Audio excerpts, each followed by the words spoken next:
Oh, batang ito. Planggana pala, parang panlalaki ngayon. Oo. Tama na. Batang ito.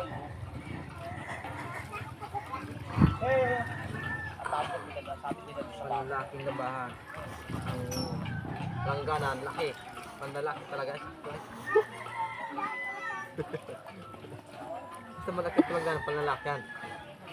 Mga ganitong planggana pambabayan. Happy yan ano. May ganyan ako, nasa bayan na kasi sa walang pagkakulan. Kaya huwag ka mabili ng planggana mga ganitong laki din. Bagay sa akin.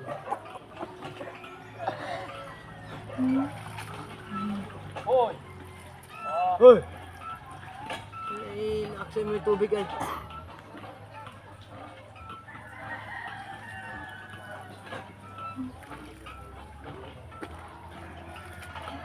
Dalawang planggana eh.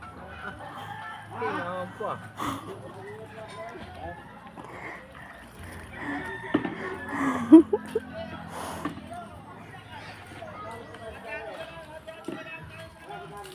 Ah! Ilang hiya ni Ri ay! Naligo yung isaw! Binasa!